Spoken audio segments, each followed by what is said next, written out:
today's BBC Radio Sheffield, the Sister Sisters, and she's my man. It's Howie here. It's drive time for a Wednesday now. A Sheffield medical student hoping to break the world record attempt for an extreme sport called coasteering. Yes, Terence McLaughlin is taking part in a 4-day coastal challenge to raise money for the Sheffield Children's Hospital. Terence joins me now on BBC Radio Sheffield. So coasteering, what does that entail then? This sounds pretty frightening, if you don't mind me saying so.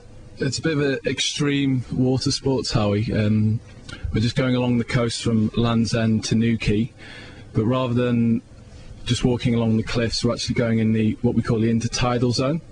So at high tide, we'll be doing a lot of swimming along the coast, but at low tide, quite a lot of scrambling around along the rocks. Because as you well know, it's a unique coastline. I know you go on holidays there quite a bit. I do every single year, and I know what that coastline looks like. It's tremendously rocky. And isn't there a danger that even if you're swimming around that coast area, particularly on a full tide, isn't there a danger you can be swept into the rocks?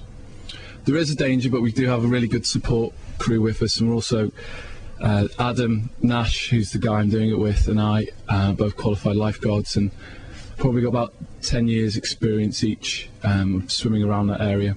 How far is the distance between Land's End and Newquay then? Well, as the crow flies, it's about 60 miles, but because of the undulating coastline, it's going to be a lot longer in distance. Now, you've been doing this for some time now. How did you first get into coasteering? Well, before I went to the University of Sheffield, I actually was a beach lifeguard down in Cornwall, and coasteering became quite a fashionable sport around that time. I became a guide in it, and we've just carried on since then. See, until you actually came in here, I'd never heard of it ever before, and I'm sure lots of people out there have gone, crikey, what's that about? Is it a recognised sport then? There's really only 3 areas in the world that do this sport. There's the west coast of Wales, around St David's, which is a similar coastline to Cornwall itself, and then New Zealand, where they love their extreme sports. Have you ever been hurt doing it? Thankfully not, but we'll see next week.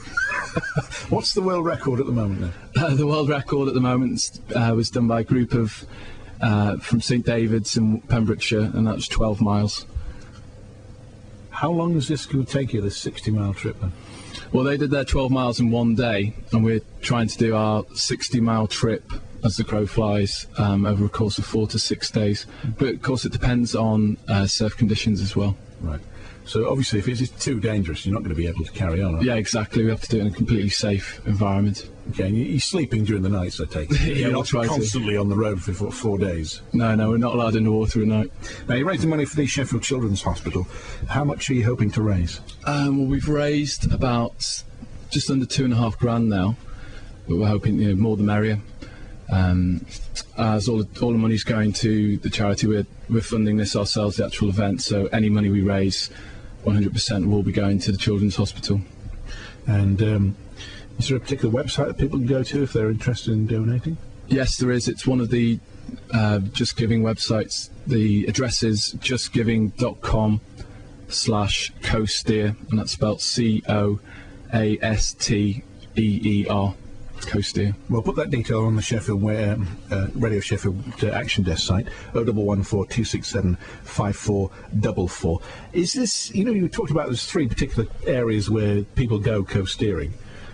Is it become bigger, do you think? I mean, I've never heard of this. This sounds quite exciting and quite exhilarating.